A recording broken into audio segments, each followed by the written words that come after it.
Next lesson is on translations and matrices. So, I'm just going to go through some exam questions. So the first question is, basically here's a triangle, okay, and I've drawn that triangle on this piece of paper behind this iPad, and basically it wants us to do a reflection of that triangle in the y-axis, and we have to label it B. Okay, so how do we do that? So here's the triangle. Okay, so it's triangle A, and I need to reflect it in the y-axis, and I have to label it B. So, very simple, just imagine you've got a mirror there. Okay, so I'm going to plot, do a dot there. This is 1, 2, 3, 4 points from the y-axis, so I'm going to do the opposite here. 1, 2, 3, 4. Okay, so that point's going to be there. What about this point? Okay, well that's 1.5 points down, so it's going to be there. Now if I use my ruler, the triangle is then going to be this triangle here.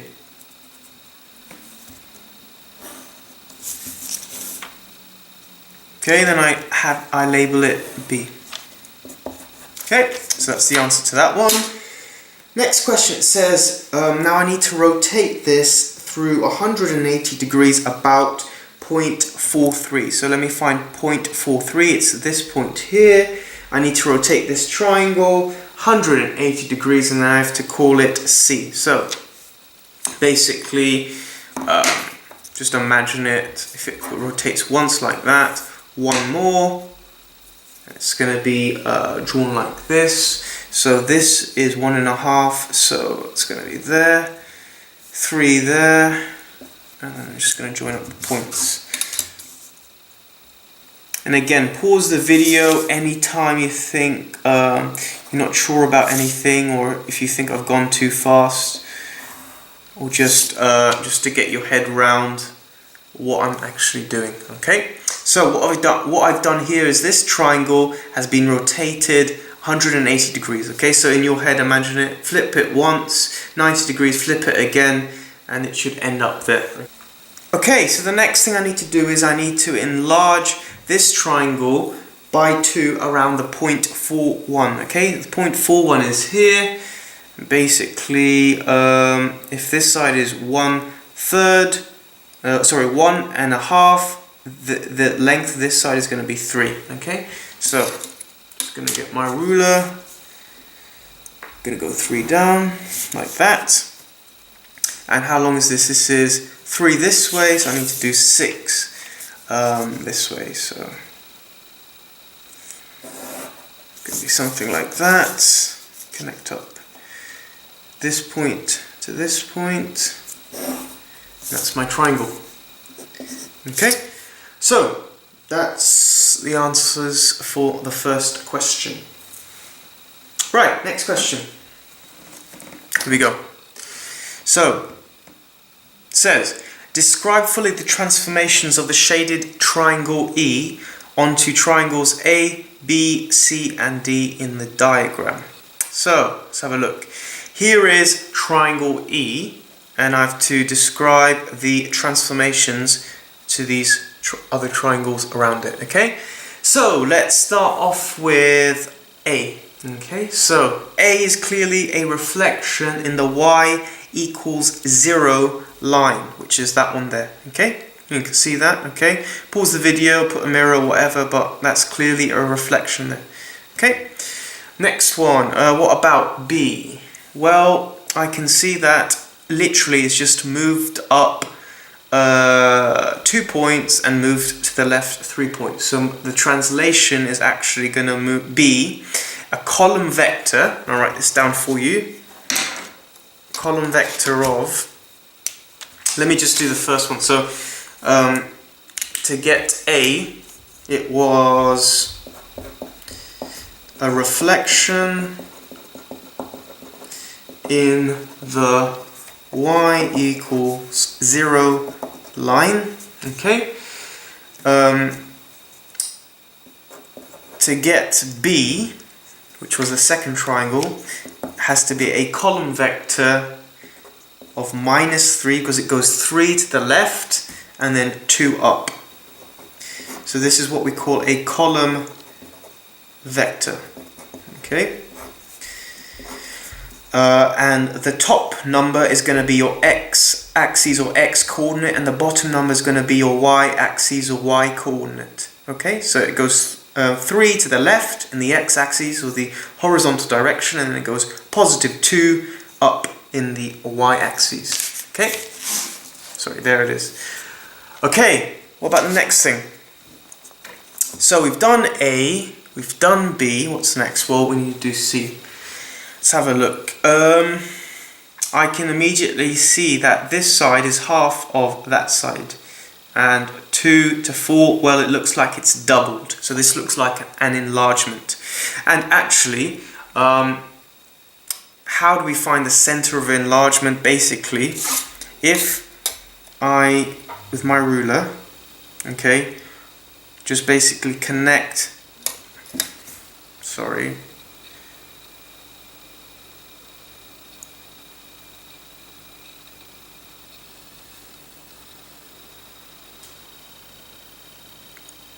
so basically if I have my ruler like this, and if I connect corresponding points, so this point here and that point there, notice it crosses the origin point. If I connect across those points, it passes the origin. If I connect across those 2 points, it also passes the origin. Okay, so the center of enlargement is about 0.0, the origin, and it's a scale factor of 2.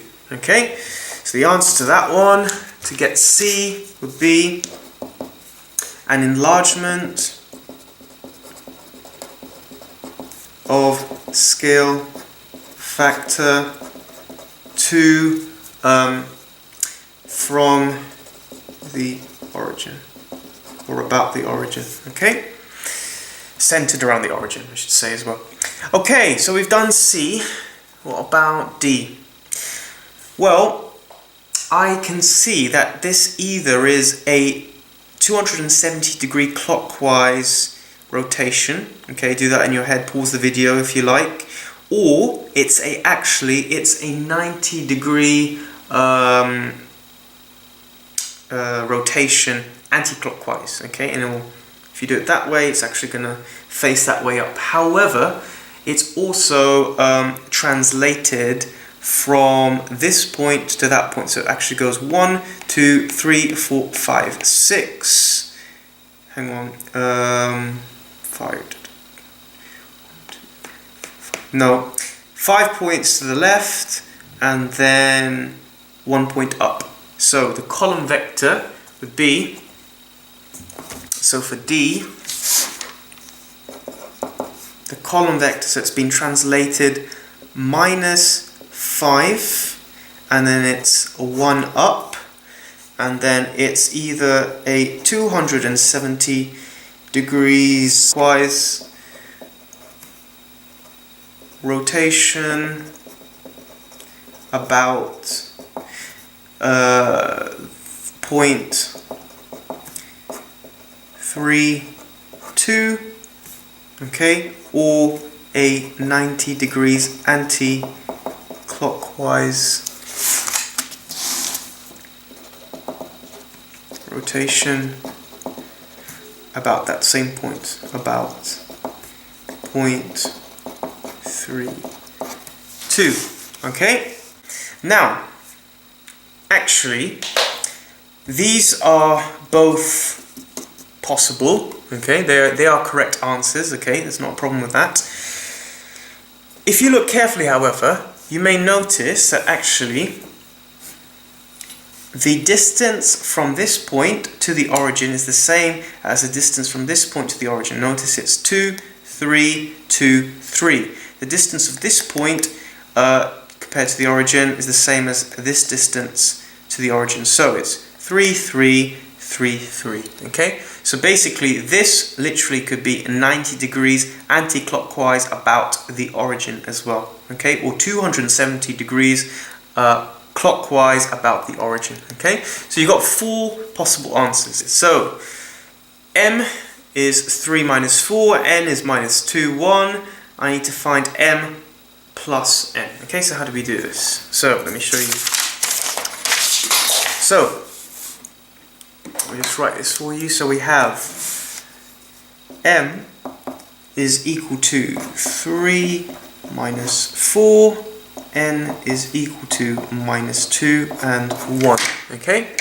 So, and it asks us to find m plus n. Okay? So, very simply, we just add the corresponding numbers. So we do 3 plus minus 2 is 1, and we do minus 4 plus 1 is minus 3, which gives us 1 minus 3 as our answer. Okay? Now it asks us to find the next question, what is 3n? Basically, so if that's our n, we need to basically multiply 3 to each of the numbers. So basically becomes 3 times minus 2 is minus 6, 3 times 1 is 3, which corresponds to minus 6 and 3. Okay, so that's the answer to that one. It says, draw the vector m on a grid of squared paper. So the vector m was 3 to the minus 4, okay? And I need to draw that on some grid paper. I'm going to go back to the first example. I'm just going to use this bit of paper here. So this is my starting point, okay? So I need to go 3, 1, 2, 3, then minus 4 in the y-axis, 1, 2, 3, 4. So you understand why it started from here, okay? And the vector m would be this. That would be m. Okay? So we've done 3 and minus 4. Okay? That's the vector m. Okay? Make sure it's got an arrow to show that it's a vector. Okay? Right. So it says triangle ABC is mapped onto a new triangle A-B-C- by an enlargement. Find the center of enlargement, and then what is the scale factor of the enlargement. So let's have a look. So basically, this triangle has become this triangle. So to find the center of enlargement, we need to connect up corresponding points. So what am I doing with my ruler? A to A dash, I can see it crosses point minus 1, 2. If I do C to C dash, I can see it also crosses point minus 1, 2. And finally, if I connect up B dash to B, I can also see it crosses at minus 1, 2. So that's the center of enlargement. Now, let's see what pathways we take from each point. So C, I go 1 to the left and 1 down. Okay? How do I get to the new C? Well, I go 1 down, and instead of going to the left, I go 2 down, and then instead of going to the left, I go 2 to the right. Okay, so it looks like this is a negative enlargement, so I need to put a minus sign, and also looks like it's a doubling enlargement. Okay, so it's with a scale factor of 2. Let's double check A. So how do I get A? I go 1 to the right. So how do I get to the center of enlargement? I go 1 to the right and then 1 up. How do I get to the new A? Well, instead of going to the left, from the point, of enlargement, I go 1 down and 1 to the left. However, to the new A, I go 2 up and 2 to the right. Okay, so it's clearly following the same pattern. So my answer to the center of enlargement is going to be minus 1, 2. And then the scale factor of the enlargement is a minus 2. Okay, next question. It says, write down the column vector of the translation that maps rectangle R onto rectangle X. Well, I can see that it goes, if I take this point, it goes 1, 2, 3 to the right and then 2 points down. Okay, and if you do that for all the other points, they follow the same pattern. So my column vector would be 3 minus 2. Okay, so my column vector would be this. 3 minus 2. Okay. Next question. Describe fully another single transformation, not a translation that would also map rectangle R onto rectangle X. Okay. Well, I'm actually going to give you two. Okay. So I could actually have rotated R by 180 degrees about 60, okay, about the point 60. However, it's also, I could have also done a reflection of r on the y equals x line, which would be a line like that, okay, that goes in between both of them, okay. Next question says, copy the diagram onto a grid, enlarge R with center of enlargement point A 10, 2, and a scale factor of 2. Okay, so this is rectangle R, and I'm going to enlarge it by a scale factor of 2. So basically, all I'm going to do is, basically, use a pencil, I'm just going to draw lines through the main corners of this shape. So I've just drawn a line like that, okay?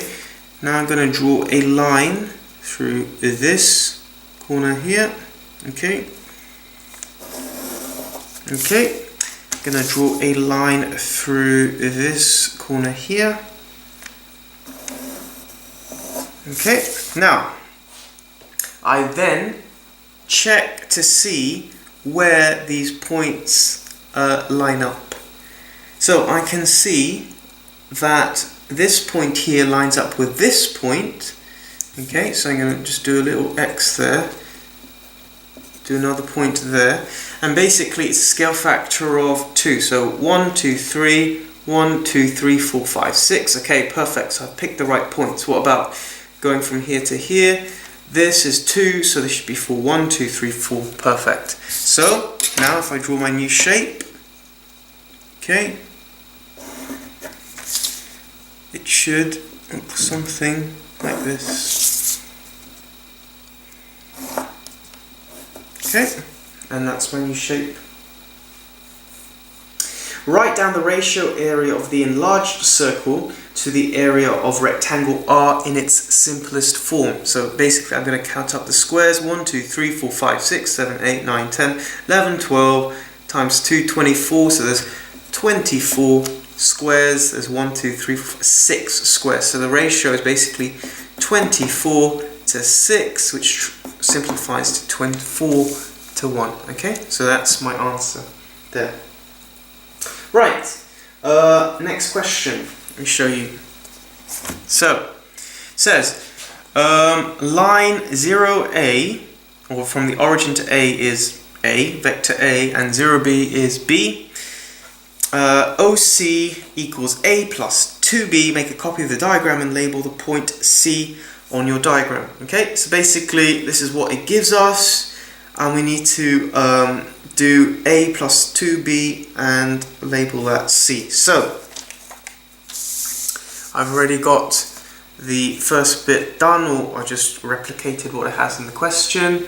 Now what do I need to do? I need to plot a new point, and basically this new point OC, which is going from the origin, equals A plus 2 lots of B. So if I check out what B is, I'll break down vector B, it's 3 to the left, 2 up. Okay, so I'm going to do that twice.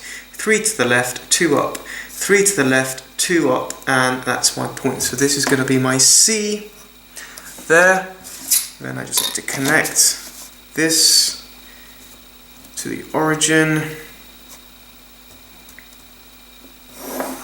Okay, and then the coordinates are 9, 5. Okay, and that's my OC.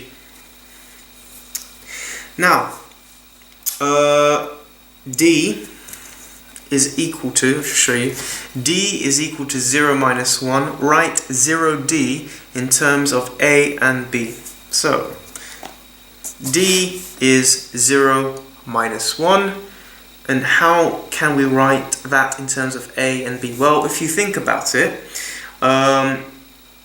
A minus B, so if I do it A minus B, so B would be that 2 down and 3 to the left, so 2 down, 3 to the left, yes, perfect. So actually it's equal to A minus B is the answer. So it would be OD in terms of A and B is A minus B. Okay, that's the answer. So, calculate, now we need to calculate that. Okay, so we're calculating the magnitude of A, giving your answer to 2 decimal places. So, let's have a look. So there's a bit of Pythagoras. So, basically it's this length squared plus this length squared, and then we need to square root that answer. Okay, if you did that, you would get, so basically it's 3 squared plus 2 squared is essentially, it's 10. Square root of 10 is 3.16 to 2 dp. Okay, so that's what you need to be able to do for that question. Right, next question. 7a. In each case, describe fully the transformation that maps A onto those shapes. So here we go. That's shape A. How do we get A to B? Well, that's a simple translation. I think it goes 1, 2, 3, 4, 5, 6, 7 to the right, and how many up? 1, 2, 3 up. So the column vector, or the translation, is going to be 7, 3. Okay, which is that? 7, 3. Now, what about C? Let's have a look at C. Well, I think this one is just an enlargement of scale factor 3 from the origin point. Let's check this out, because that length is 2, whereas this is 2, 4, 6. This length is 1, 1, 2, 3, okay? And if we connected up the corresponding points, yes, that goes to the origin, yes, that goes to the origin, that goes through the origin. So I'm going to say it is an enlargement of scale factor 3. Okay, so your answer would be that. Okay, an enlargement of scale factor 3. What about D? Okay, D is basically a rotation around a center or point 2, 1. Okay, which is this point 2, 1.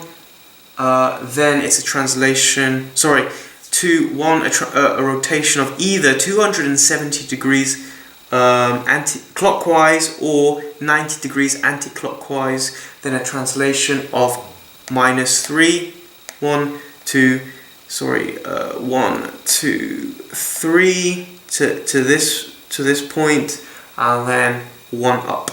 Okay, I'll show you actually with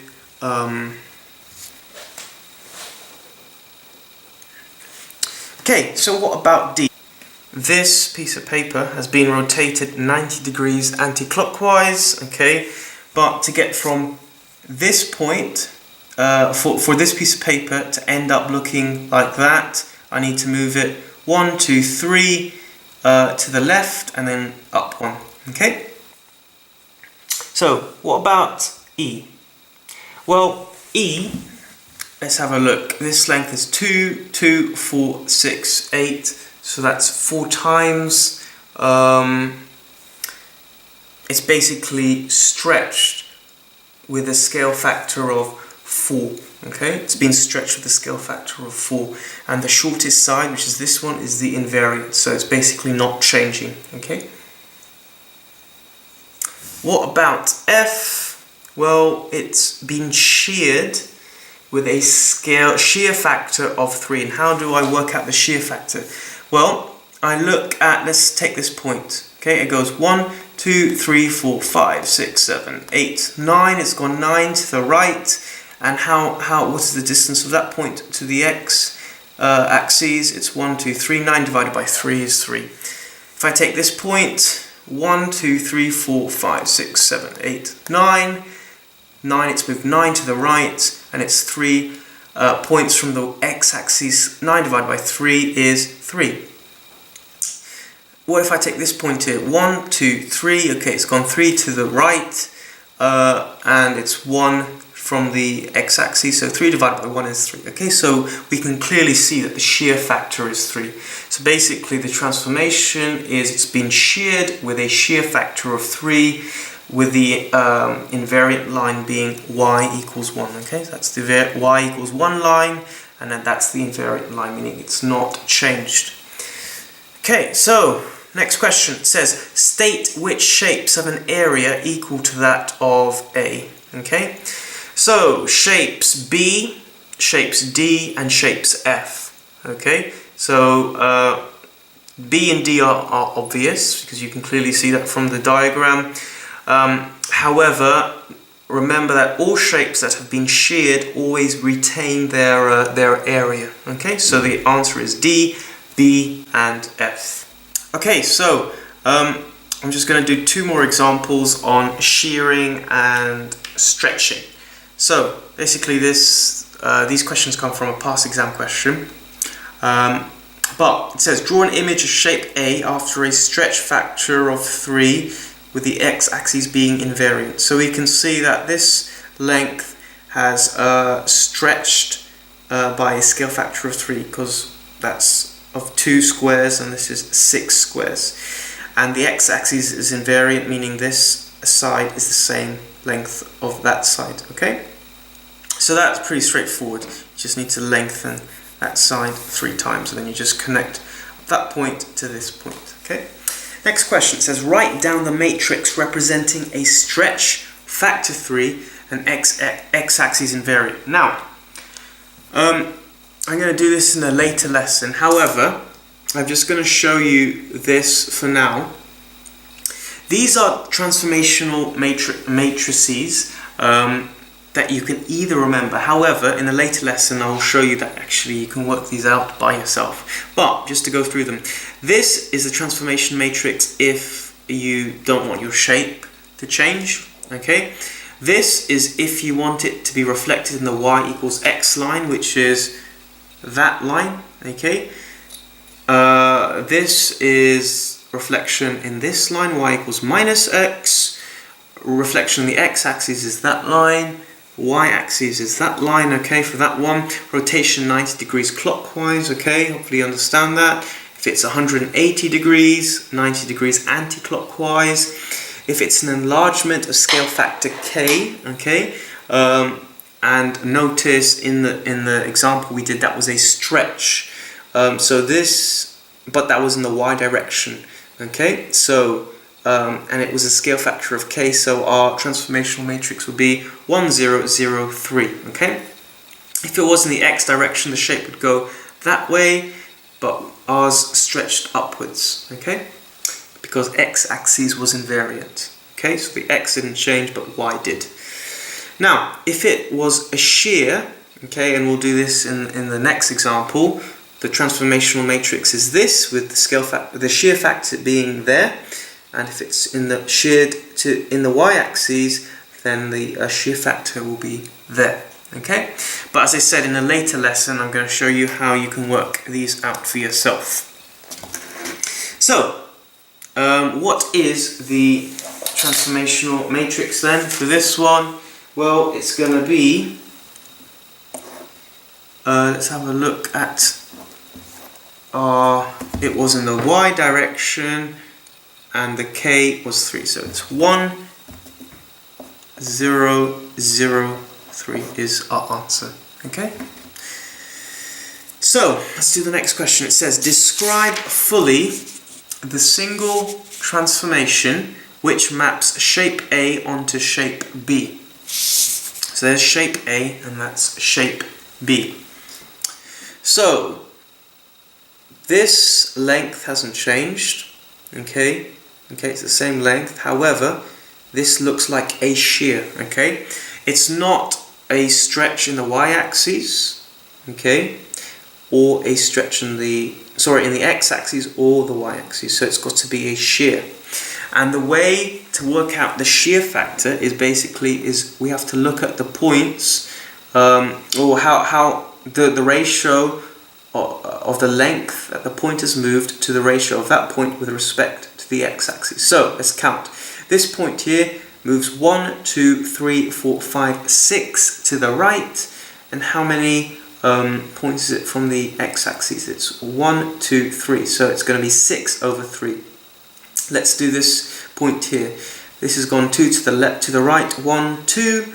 And what's its length from the x-axis? It's also 1. So it's 2 divided by 1, which is 2. So the shear factor is going to be 2. Okay? So we can say the single transformation is that shape A has been sheared with a shear factor of 2. Okay? With the y-axis invariant. Okay? Sorry, with the x-axis invariant. Because this line isn't changing length. Okay? X-axis invariant. And then write down the matrix representing the transformation which maps this. Let's have a look at our chart here. So, this is shear parallel to the x-axis. So, our answer is going to be 1, 1, 2. Okay, because our shear factor was 2. So, our answer is going to be 1, 0, 2, 1. Okay? Because our shear factor was 2. Hopefully that makes sense to you. Again, pause the video for any uncertainties, and that's the end of the lesson.